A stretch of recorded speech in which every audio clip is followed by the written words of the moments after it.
Hello there, and welcome to English with Polly. We're here to help you learn English with real, natural conversations. I'm Paulina. And I'm Sam. You can find a free worksheet for this episode in the description.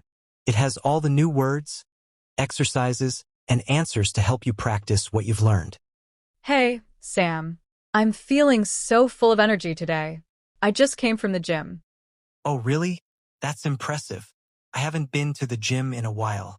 Do you work out often? I try to. I go about 3 times a week. It's a great way to stay healthy. The phrase to work out is a simple way to say to do physical exercise. For example, I work out every morning to feel good. What about you? Do you prefer to work out at home or at a gym? I prefer a gym. It helps me stay motivated. When I'm there, I usually do some cardio. It's great for my heart. That's a good word. Cardio is short for cardiovascular exercise, like running, cycling, or swimming. It's exercise that makes your heart beat faster. You can say, I usually do 30 minutes of cardio before lifting weights. Do you ever lift weights? Not often. I should, though. I just don't have enough time.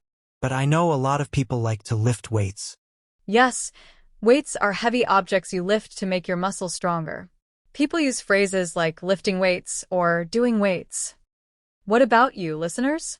Do you like to lift weights? When I do go to the gym, I always have to warm up first. It's important. That's a very important phrase. To warm up means to do light exercise at the beginning of your workout to prepare your body. It helps prevent injuries. You can say, I always warm up before I start running.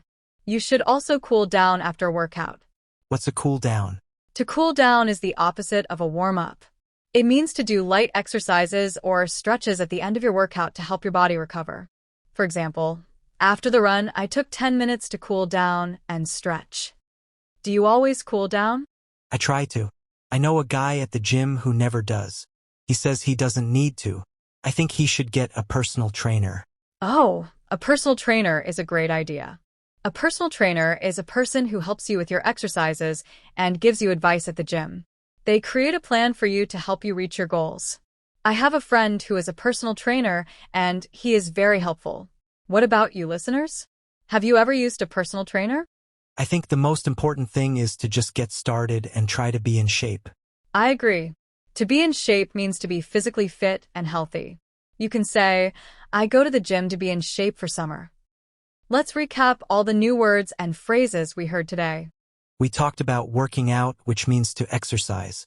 We learned about cardio and weights as 2 types of exercise. We discussed how to warm up before a workout and cool down after. We learned that a personal trainer can help you at the gym. And we learned the phrase to be in shape, which means to be physically fit. That's everything for this episode of English with Polly. You can find the worksheet in the description. We'll be back next week with another conversation. See you then. Keep practicing and goodbye for now.